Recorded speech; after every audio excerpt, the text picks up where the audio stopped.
प्रदेश में कल होंगे स्थानीय निकाय चुनाव। राज्य चुनाव आयुक्त धनपत सिंह ने कहा, शांतिपूर्वक और पारदर्शी चुनाव करवाने की सुरक्षा के पुख्ता इंतजाम, मतदाताओं से बढ़ चढ़कर मतदान करने की अपील की। देश में आज से जन औषधि जन चेतना सप्ताह का हुआ शुभारंभ। नई दिल्ली में केंद्रीय स्वास्थ्य मंत्री जेपी नड्डा ने पीएम भारतीय जन औषधि परियोजना के रथ और 10 अन्य वाहनों को हरी झंडी दिखाकर किया रवाना।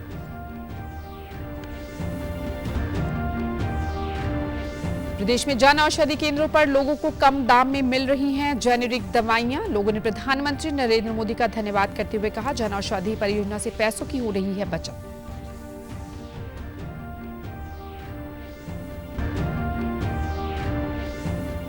प्रधानमंत्री नरेंद्र मोदी ने कृषि और ग्रामीण समृद्धि पर पोस्ट बजट वेबिनार को किया संबोधित। कहा, इस बजट में नीतियों में निरंतरता के साथ ही विकसित भारत के विजन का भी दर्शन। नमस्कार, मैं हूं राजेंद्र कौर। अब समाचार विस्तार से। प्रदेश में कल होने वाले स्थानीय निकाय चुनाव के लिए सभी तैयारियां मुकम्मल हो चुकी हैं। राज्य चुनाव आयुक्त धनपत सिंह ने बताया कि राज्य में 2 मार्च को शहरी स्थानीय निकाय चुनाव को शांतिपूर्वक और पारदर्शी रूप से करवाने के लिए व्यापक इंतजाम किए गए हैं। उन्होंने बताया कि 7 नगर निगमों, 4 नगर परिषदों और 21 नगर पालिकाओं के प्रधान और सदस्यों के चुनाव के लिए वोट डाले जाएंगे। इन चुनावों को लेकर मतदाताओं में काफी जोश है। नगर निगमों में मेयर पद के लिए 39 प्रत्याशी मैदान में हैं। इसी प्रकार 5 नगर परिषदों के प्रधान पद के लिए कुल 27 उम्मीदवार चुनाव मैदान में हैं। जहां तक नगर पालिकाओं का संबंध है, वहां 23 नगर पालिकाओं में प्रधान पद के लिए 151 उम्मीदवार चुनाव मैदान में उतरे हैं। कुछ वार्डों में केवल 1 उम्मीदवार होने के कारण संबंधित उम्मीदवार निर्विरोध चुन लिए गए। शहरी स्थानीय निकाय चुनाव में 55 लाख से ज्यादा मतदाता भाग लेंगे। इनमें लगभग 27 लाख पुरुष और 24 लाख महिला और 184 अन्य मतदाता और कुल 5126 मतदान केंद्र हैं। राज्य निर्वाचन आयुक्त ने बताया कि निकाय मतदान से एक दिन पहले और मतदान वाले दिन तक शराबबंदी रहेगी, जो 28 फरवरी शाम 6 बजे से 2 मार्च रविवार को मतदान पूर्ण होने तक लागू रहेगी। इसकी कड़ाई से पालना करने के लिए हिदायतें जारी की गई हैं। उन्होंने बताया कि सभी उपायुक्तों ने संवेदनशील और अति संवेदनशील मतदान केंद्रों को चिन्हित किया है। कुल 393 संवेदनशील और 531 अति संवेदनशील मतदान केंद्र चिन्हित किए गए हैं। इन मतदान केंद्रों पर शांतिपूर्वक ढंग से चुनाव करवाने के लिए अतिरिक्त पुलिस कर्मी की व्यवस्था की जाएगी और मोबाइल पुलिस भी इन मतदान केंद्रों का लगातार दौरा करेगी। सामान्य चुनाव पर्यवेक्षकों और पुलिस चुनाव पर्यवेक्षकों को भी इन मतदान केंद्रों पर विशेष निगरानी रखने के लिए आदेश दिए गए हैं। प्रदेश सरकार ने उन क्षेत्रों के पंजीकृत मतदाताओं के लिए 2 मार्च और 9 मार्च को अवकाश घोषित किया है, जहां नगर निगमों, नगर परिषदों और नगर पालिकाओं के चुनाव होने हैं। मानव संसाधन विभाग द्वारा जारी अधिसूचना में बताया गया है कि 2 और 9 मार्च को प्रदेश सरकार के सभी कार्यालयों, बोर्डों, निगमों और शैक्षणिक संस्थानों के साथ साथ राज्य में स्थित विभिन्न कारखानों, दुकानों और निजी प्रतिष्ठानों के कर्मचारियों, श्रमिकों, जो इन क्षेत्रों के पंजीकृत मतदाताओं के लिए सवेतन अवकाश रहेगा, ताकि वे चुनाव में अपना वोट डाल सकें। वहीं मुख्य निर्वाचन अधिकारी पंकज अग्रवाल ने आज चंडीगढ़ में प्रदेश के राजनीतिक दलों के प्रतिनिधियों के साथ एक बैठक बुलाई। उन्होंने कहा कि भारत निर्वाचन आयोग ने हाल ही में सभी राज्यों और केंद्र शासित प्रदेशों के मुख्य निर्वाचन अधिकारियों को निर्देश दिए हैं कि वे अपने अपने राज्यों में राजनीतिक पार्टियों के booth level agent polling station वार नियुक्त करवाएं और इसका रिकॉर्ड सुरक्षित रखें। उन्होंने कहा कि हरियाणा में 6 राष्ट्रीय स्तर और 2 राज्य स्तरीय मान्यता प्राप्त राजनीतिक दल हैं। सभी दलों को बूथ लेवल एजेंट 1 और 2 की नियुक्ति करनी है। 3 मार्च तक सभी राजनीतिक दल बूथ लेवल एजेंटों की जानकारी मुख्य निर्वाचन अधिकारी कार्यालय में भिजवाना सुनिश्चित करें। इसके अलावा राजनीतिक दल जिलों में 1 या 2 व्यक्तियों को अधिकृत करें, जो बीएलए नॉमित करने के लिए आगे की प्रक्रिया जारी रख सके। उन्होंने कहा कि 4 और 5 मार्च को दिल्ली के भारत अंतर्राष्ट्रीय लोकतंत्र और चुनाव प्रबंधन परिषद में सभी राज्यों के मुख्य निर्वाचन अधिकारियों की 2 दिनों की कार्यशाला का आयोजन होना है और भारत निर्वाचन आयोग ने बीएलए की नियुक्ति के बारे में एक सत्र का भी आयोजन करना है, इसलिए यह जरूरी है। उधर अम्बाला में नगर निकाय चुनाव को लेकर सभी तैयारी मुकम्मल हो चुकी हैं। आज विभिन्न मतदान केंद्रों पर पोलिंग पार्टियां रवाना हो गई। इससे पहले पोलिंग पार्टियों को जरूरी दिशा निर्देश दिए गए। चुनाव के लिए सुरक्षा के पुख्ता इंतजाम किए गए हैं। चुनाव ड्यूटी में लगे कर्मचारियों और अधिकारियों ने बताया कि चुनाव प्रक्रिया को सुचारू और निष्पक्ष रूप से संपन्न कराने के लिए प्रशासन पूरी तरह से तैयार है। उन्होंने मतदाताओं से अपील की है कि वे अपने मताधिकार का प्रयोग करने के लिए मतदान केंद्रों पर समय से पहुंचे और लोकतांत्रिक प्रक्रिया में अपनी सक्रिय भागीदारी सुनिश्चित करें।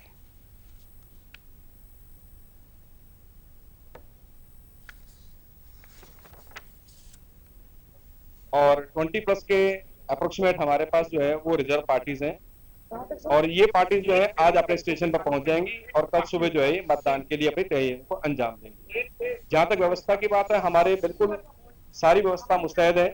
प्रशासन और पुलिस प्रबंध जो है वो पुख्ता कर दिए गए हैं और आज से जब ये पार्टियां वहां पहुंचेंगी तो वहां पर जाके सबसे पहला जो काम करेंगी वो ये काम करेंगी कि इन्होंने जाकर पोलिंग एजेंट्स की जो है अपॉइंटमेंट करनी है। उसके बाद पोलिंग एजेंट्स को डायरेक्शन दी जाती है कि सुबह मॉक पोल के दौरान ये वहां मौजूद रहेंगे। सुबह जो है मॉक पोल कंडक्ट किया जाएगा और 8 बजे से लेकर शाम 6 बजे तक मतदान प्रक्रिया चलती रहेगी और प्रशासन की तरफ से बिल्कुल सख्त निर्देश दिए गए हैं कि ये जो चुनाव है उसमें जितने अधिकारी और कर्मचारी शामिल किए गए हैं ये पूरी तरह निष्ठावान रहेंगे और निष्पक्ष चुनाव के लिए तैयार रहेंगे। देश भर में आज से जन औषधि जन चेतना सप्ताह का शुभारंभ हो चुका है। ये कार्यक्रम 7 मार्च तक चलेगा। इस अवसर पर आज नई दिल्ली में केंद्रीय स्वास्थ्य मंत्री जगत प्रकाश नड्डा ने प्रधानमंत्री भारतीय जन औषधि परियोजना के रथ और 10 अन्य वाहनों को झंडी दिखाकर रवाना किया। इस मौके पर स्वास्थ्य राज्य मंत्री अनुप्रिया पटेल भी उपस्थित थी। इस अवसर पर जेपी नड्डा ने सभी लोगों से प्रधानमंत्री भारतीय जन औषधि परियोजना को एक जन आंदोलन बनाने का आग्रह करते हुए कहा कि लोगों को कम दाम पर दवाएं उपलब्ध कराना सरकार का दायित्व है और सरकार ने अपना दायित्व निभाया है। सिर्फ जेनरिक दवा होने के कारण उसकी दवाई की कीमत में कितना कमी आती है और कितने हजारों करोड़ रुपए का लाभ, लगभग 30,000 करोड़ रुपए का लाभ साधारण मानवी को मिला है। इसको हम जन आंदोलन बनाएं क्योंकि हमारे जीवन में दवाई की आवश्यकता जीवन की गुणवत्ता को बढ़ाने के लिए भी और जीवन की रक्षा के लिए भी बहुत आवश्यक है और साधारण मानवी सस्ते में इफेक्टिव दवा खरीद सके इसकी उपलब्धता कराना सरकार की जिम्मेवारी है जो सरकार ने कराई है। इस अवसर पर स्वास्थ्य राज्य मंत्री अनुप्रिया पटेल ने कहा कि जन औषधि जन चेतना सप्ताह का आयोजन किया जा रहा है।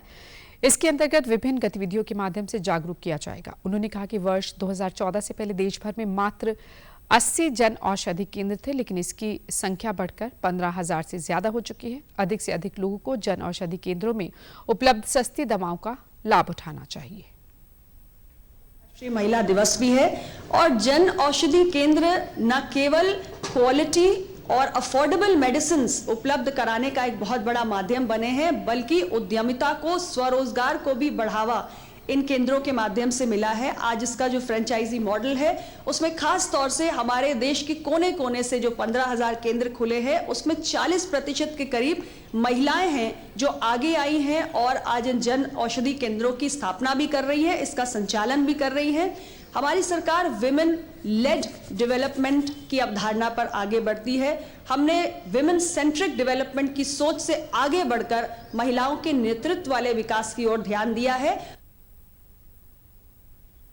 पीएम जन औषधि परियोजना आज जरूरतमंद परिवारों के लिए सस्ती और गुणवत्तापूर्वक दवाइयां पाने का माध्यम साबित हो रही है। इस परियोजना के तहत देश भर में 10,000 के करीब जन औषधि केंद्रों के माध्यम से 1,965 तरीकों की दवाइयां और 293 तरीके के सर्जिकल आइटम मरीजों के लिए बहुत ही सस्ती दरों पर उपलब्ध करवाए जाते हैं, ताकि देश के नागरिक अपने स्वास्थ्य के बोझ को उठाने में सक्षम हो सके।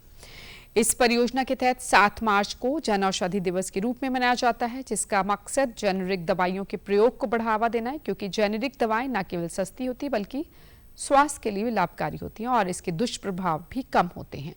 भिवानी के लोगों ने बताया कि उन्हें विभिन्न जन औषधि केंद्रों के माध्यम से बाजार से कई गुना सस्ती दवाइयां आसानी से उपलब्ध हो जाती हैं। जहां पहले वे इन दवाइयों को प्राइवेट मेडिकल से लेते थे तो महीने का 2,000 रुपये खर्च आता था। अब जेनेरिक दवाइयों को जन औषधि केंद्रों से लेने पर मात्र 200 से 300 रुपये के खर्च में ये दवाइयां मिल जाती हैं।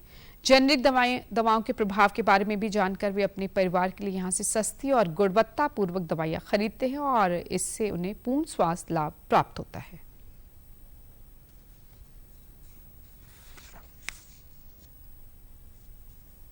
यहाँ बिल्कुल ठीक मिलती है, गुणवत्ता की दवाई है, इनमें किसी प्रकार का कोई वो नहीं है, सब अच्छी से अच्छी क्वालिटी की दवाई और सस्ती मिलती है बाजार से। इस योजना का काफी फायदा है, कई ऐसी दवाई होती है जो काफी पैसे लगते हैं, जिनके यहाँ बहुत सस्ते मिल जाते हैं। लोगों को बहुत ज्यादा फायदा है इससे, है?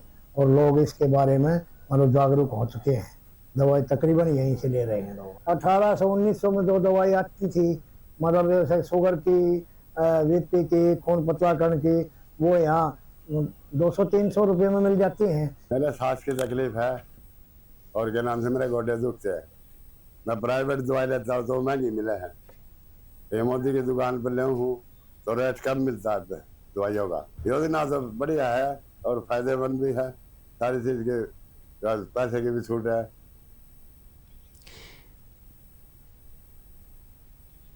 प्रधानमंत्री जन औषधि योजना के केंद्र जिला मुख्यालयों के साथ साथ उपमंडल और कस्बों में भी खुल गए, जिसका सभी लोग बखूबी लाभ उठा रहे हैं। जींद में हमारे संवाददाताओं को लोगों ने बताया कि वे इस केंद्र के खुलने से पहले जो दवा लेते थे वो काफी महंगी होती थी और उन्हें ज्यादा राशि वहन करनी पड़ती थी, लेकिन जन औषधि केंद्र से दवाएं बेहतर, गुणवत्तापूर्वक और काफी कम मूल्य पर उपलब्ध हो रही है, जिससे उन्हें काफी लाभ मिला है। यह उनके लिए बहुत ही कारगर योजना है। बेनिफिट मिल रहा है, इससे जो गरीब लोग हैं उन्होंने बहुत सस्ती और अच्छी दवाइयों का मतलब मिलान मिल रहा है। और जो भी मतलब जो बाहर से मतलब रेट पे ज्यादा रेट पे दवाइयां मिल रही थी वो यहाँ पे आके सस्ती मिल रही हैं। इससे मतलब गरीब आदमी को, गरीब परिवार को अच्छी तरह से दवाइयां मिल पाती है और वो उनको मतलब यूज भी अच्छी तरह होते हैं और इनका रिजल्ट भी बहुत अच्छा है। हमारे जुलाना के अंदर प्रधानमंत्री भारतीय जन औषधि केंद्र के अंदर जो दवाइयाँ मिल रही हैं, बहुत अच्छी दवाइयाँ मिल रही हैं और कम रेट पर मिल रही है। मुझे 1 साल से शुगर था, शुगर में जो दवाई ले रहा हूँ मैं, बाजार में जो कम से कम देना है 70% लेस से मिल रही है मुझे जो दवाइयाँ मिल रही हैं और बहुत ही अच्छी दवाई मिल रही है। मुझे बहुत ज्यादा आराम लग रहा है। बहुत बढ़िया खुला है, इसमें सस्ती और अच्छी दवाई मिलती है। इसमें 1000-1200 की दवाई मिलती थी, प्राइवेट और कहीं से लेते थे, इसमें 300-350 दवाई मिल जाती है। गरीब परिवार के लिए बहुत अच्छी पहले ये बहुत अच्छी यानी केंद्र खुला है, इसमें जुलाना वासियों के लिए बहुत अच्छी चीज है ये।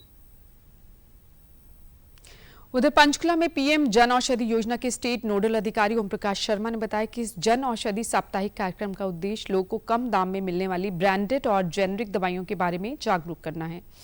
10 साल पहले हरियाणा में मात्र 7 जन औषधि केंद्रों से शुरुआत की गई थी, जिनकी गिनती अब 408 हो गई है, जो आमजन को बेहतर सुविधाएं दे रहे हैं।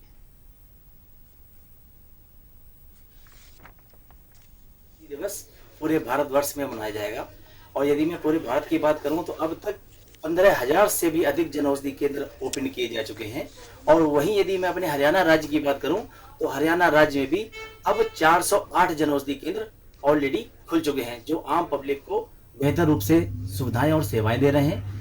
एक फिगर के अनुसार अब तक सैनिटरी पैड जैसा जो प्रोडक्ट है 72 करोड़ लेडीज ने यूज किया। 72 करोड़ प्रोडक्ट वो हमारे यहाँ से सेल किए जा चुके हैं। वहीं 10 वर्ष का अगर डेटा देखें तो 30,000 करोड़ रुपए हमने आम पब्लिक के सेव की है जन औषधि परियोजना के माध्यम से। आप देखिएगा पब्लिक का रुझान किस तरह से जन औषधि परियोजना की तरफ बढ़ रहा है। जन औषधि से सस्ती और अच्छी गुणवत्ता युक्त दवाएं जो कि WHO GMP सर्टिफाइड हैं। वहीं लाभार्थियों ने बताया कि जन औषधि केंद्र पर काफी कम कीमत पर दवाइयां उपलब्ध हैं। जहां पहले प्रति महीने दवाइयों पर लगभग 4,000 रुपए खर्च आता था, वो अब मात्र 1200 से 1000 ही रह गया है। प्रधानमंत्री मोदी द्वारा उठाए गए इस कदम की सराहना करते हुए उन्होंने कहा कि इससे आर्थिक लाभ काफी होता है और बचे हुए पैसों का प्रयोग अन्य जरूरतों को पूरा करने के लिए किया जाता है। यहाँ से दवाइयाँ ले रहा हूँ, ये दवाइयाँ इतनी सस्ती हैं कि मैं जो दवाई मैं यहाँ पे लेता हूँ वो बाजार में 200 रुपये का पत्ता था, जहाँ पे 20 रुपये का एक पत्ता है। तो इससे मेरे को बहुत आर्थिक लाभ हो रहा है और मैं अपने जीवन के लिए, घर के खर्चे के लिए उसको यूज करता हूँ। मैं यहाँ से अभी 3 से 4 महीने से दवाई ले रही हूँ। उससे पहले मुझे नहीं पता था। जन औषधि केंद्र से जब से मैं दवाई ले रही हूँ मुझे बहुत बेनिफिट मिल रहा है। जितनी भी मैं पहले 300-400 की दवाइयाँ खरीदती थी और यहाँ से मुझे मात्र 100 रुपये मिल जाती है। तो इसका मुझे बहुत अच्छा लाभ मिल रहा है। जो मेरे पास एक्स्ट्रा पैसे बचते हैं उससे मैं और भी कई लाभ उठा सकती हूँ। इसलिए जन औषधि केंद्र लगा और प्रधानमंत्री जी का धन्यवाद। मैं हार्ट पेशेंट हूँ, और जी मेरे को दवाइयाँ बाहर से बहुत महंगी पड़ती थी, और मैं जिस दिन का मेरे को यहाँ पता लगा है यूनिक दवाइयाँ का सरकार की तरफ से, मैं बहुत मतलब आभारी हूँ सरकार का। और पहले मेरी गोद जो है ढीली हो जाती थी, इतनी कॉस्टली दवाइयाँ मेरे को पड़ती थी बाहर से। मैं बार बार सरकार का धन्यवाद करता हूँ। हरियाणा विद्यालय शिक्षा बोर्ड के सचिव अजय चोपड़ा ने बोर्ड परिसर में आज एक पत्रकार वार्ता को संबोधित किया। इस दौरान उन्होंने बताया कि नकल रहित परीक्षा के संचालन के लिए बोर्ड QR का प्रयोग कर रहा है। उसी के चलते पुन्हाना, पलवल और झज्जर के सेंटर पर QR कोड को डिकोड करते ही इस बात का पता लगाया गया है कि किसने प्रश्न पत्र को आउट किया। परीक्षा केंद्रों में तैनात अध्यापकों और परीक्षा के बाहर विद्यार्थियों की सहायता कर रहे लोगों पर भी मुकदमे दर्ज कर कार्रवाई की गई और जिन परीक्षा केंद्रों से प्रश्न पत्र आउट हुआ था उन परीक्षा केंद्रों पर दोबारा परीक्षा ली जाएगी। साथ ही बोर्ड ने ऑब्जर्वर्स की संख्या बढ़ाने का फैसला लिया है। 10वीं और 12वीं की परीक्षाओं में अब तक कुल 97 मामले नकल के पकड़े गए हैं। उन्होंने बताया कि अतिरिक्त पुलिस बल लगाए जाने को लेकर भी पुलिस अधीक्षकों को पत्र लिखे गए हैं।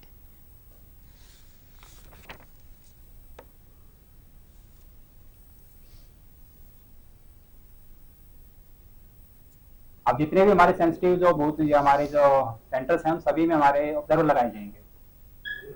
और दूसरा है कि हमने जितने भी केस पकड़े हैं, जो भी हमारे पेपर आउट हुए हैं, बच्चों के द्वारा किए गए हैं, जो पेपर आउट किए गए हैं, पुराना में मेनली पुराना है और इसमें आपका झज्जर है और पलवल है, तो उनमें सभी डबल से हमने FIR लॉन्च करवाई गई है। टीचर के खिलाफ भी कई जगह FIR लॉन्च हुई है, बच्चों के खिलाफ FIR लॉन्च करवाई गई। टोटल 5 हमारी अभी तक FIR लॉन्च हुई है लगभग हमारे इसमें, और लगभग हमारे 97 करीब हमारे UMC केस दर्ज किए गए हमारे फ्लैंक्स द्वारा, जो हमारे फ्लैंक्स है उनके द्वारा। पुराना में हमारे बच्चे हैं, हमारे 3 बच्चे पुराना में हैं और 3-4 बच्चे तो पुराना में हमारा है, एक हमारे झज्जर में है और एक पलवल में। अभी तक हमारी जो नकल के हमारे 97 केसेस हुए हैं। लास्ट ईयर जो हमारे केसेस 900 के करीब थे, जो लास्ट ईयर जो हमारे UMC के केसेस थे, और केसेस इस तरह जो केसेस भी किए गए थे और परीक्षाएं भी रद्द की गई थी पिछले साल भी हमारे। तो अब की बार तो हम जो कोशिश है कि हम पिछली बार से हम कम इसमें UMC वगैरह लेके आए। शिक्षा बोर्ड के सचिव अजय चोपड़ा ने यह भी बताया कि 10वीं के गणित का प्रश्न पत्र में 30 से 50% तक सिलेबस के बाहर से प्रश्न आने की शिकायतें मिली है। इसको लेकर बोर्ड द्वारा प्रश्न पत्र निर्माण करने वाली कमेटी के साथ बातचीत करके यह निर्णय लिया जाएगा कि ग्रेस मार्क्स छात्रों को देने हैं या नहीं।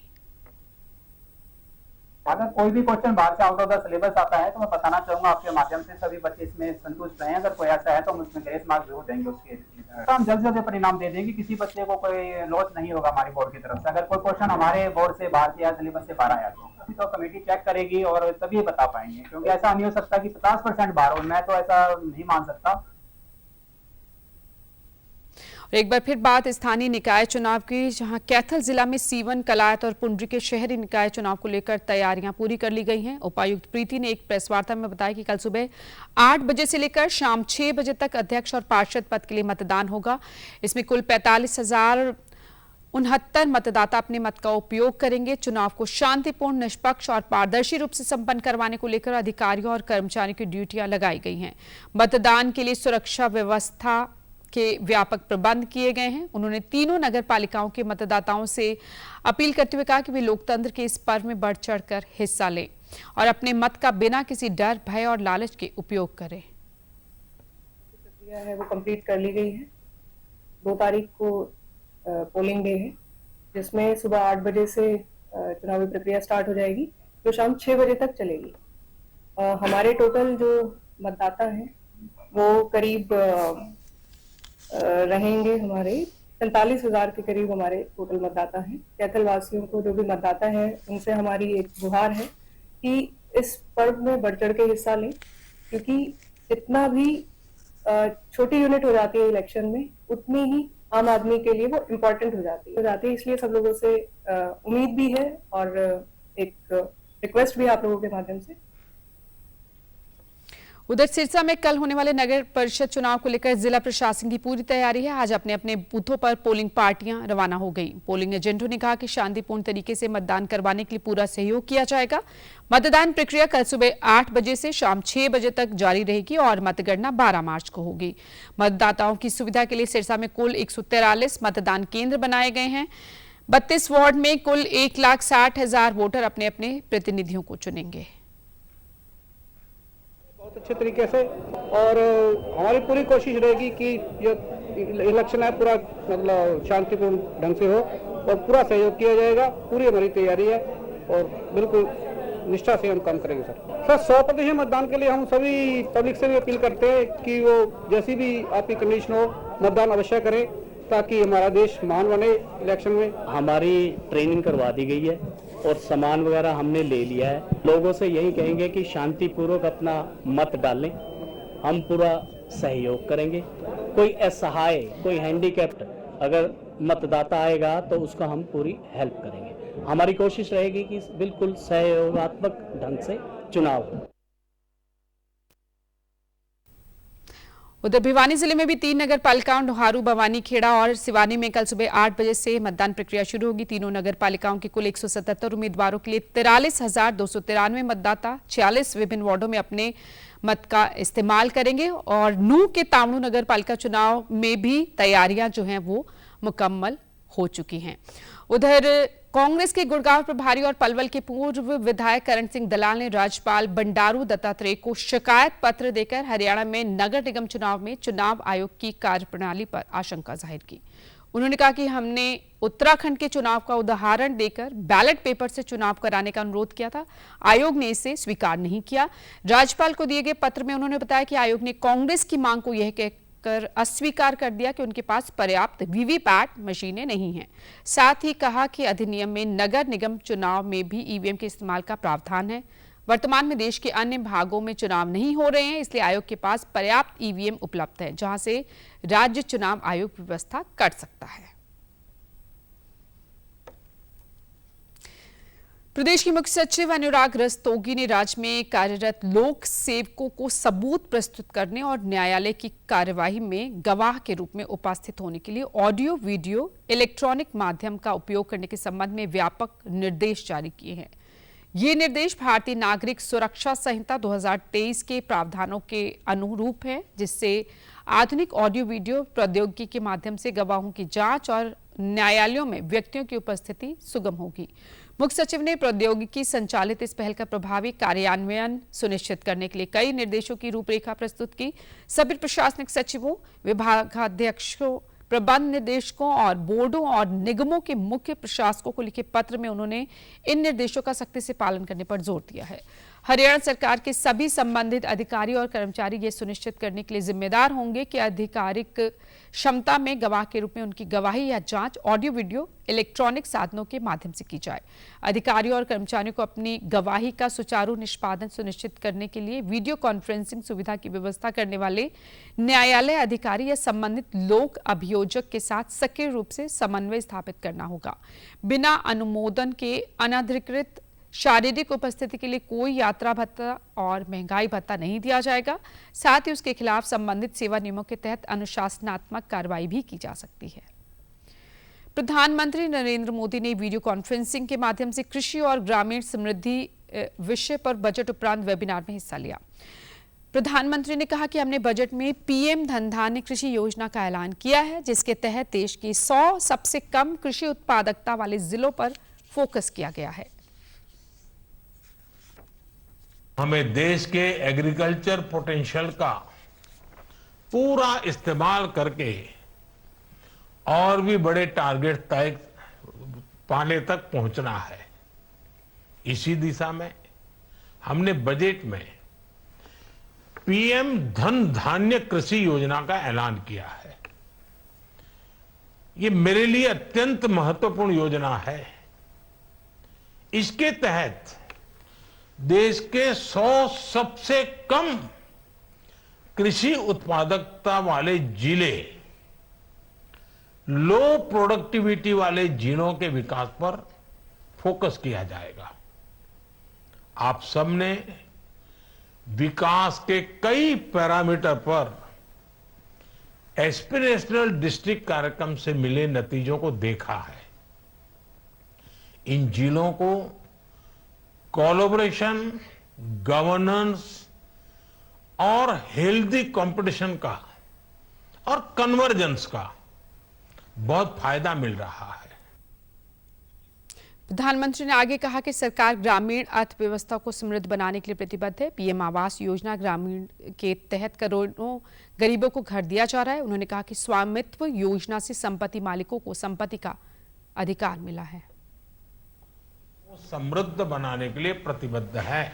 पीएम आवास योजना ग्रामीण, इसके तहत करोड़ों गरीबों को घर दिया जा रहा है। स्वामित्व योजना से संपत्ति मालिकों को रिकॉर्ड ऑफ राइट्स मिला है। हमने सेल्फ हेल्प ग्रुप की आर्थिक ताकत बढ़ाई है, उनको मदद बढ़ाई है।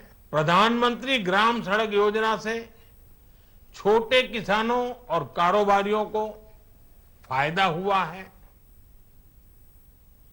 प्रदेश सरकार ने हरियाणा शहरी विकास प्राधिकरण से प्राप्त प्लॉट धारकों की बार बार आने वाली एनहांसमेंट की परेशानी को दूर करने की दिशा में एक और कदम उठाया है।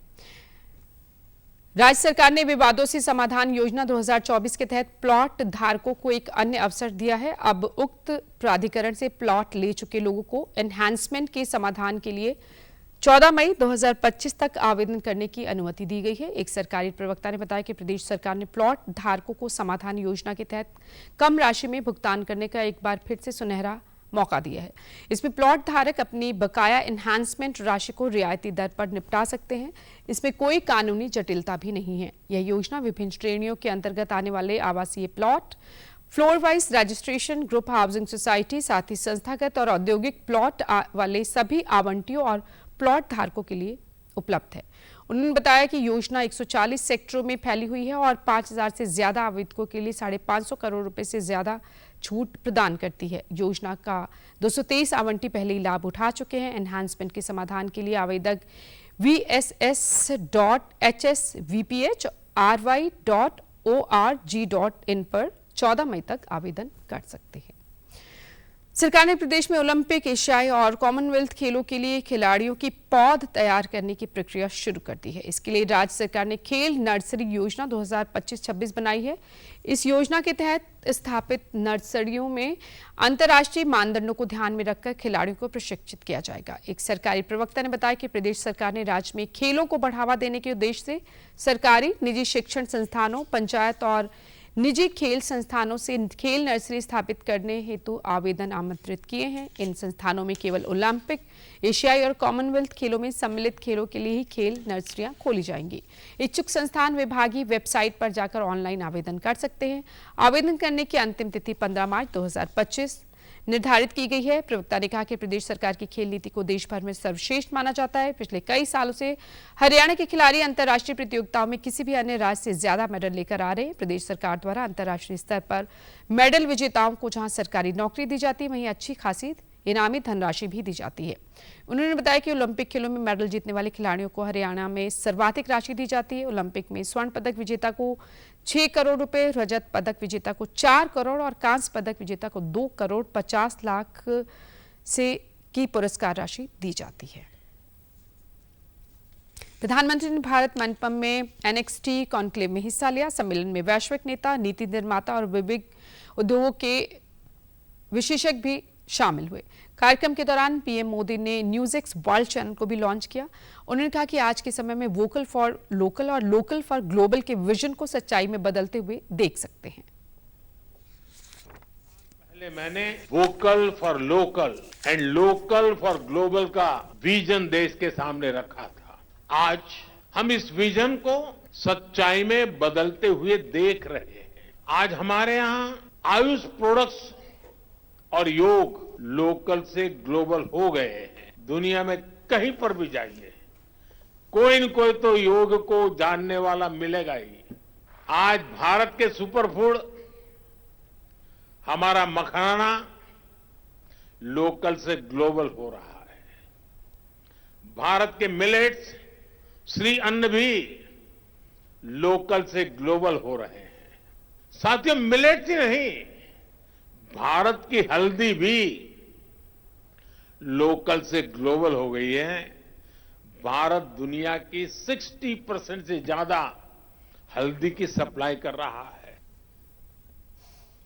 भारत के वर्कफोर्स से वर्ल्ड फोर्स बनने के बदलाव का जिक्र करते हुए पीएम मोदी ने कहा कि आज Bharat new factory of the world बन गया है। उन्होंने बताया कि देश पहले जिन वस्तुओं का आयात करता था अब वही उभरता हुआ निर्यात का केंद्र बन रहा है। उन्होंने बीते एक दशक के दौरान खत्म किए गए कानूनों का जिक्र करते हुए पूर्व की सरकारों पर बेफिजूल कानूनों के लागू होने पर चुटकी भी ली। पीएम ने इसे लेकर तब के मीडिया के रुख की भी आलोचना की।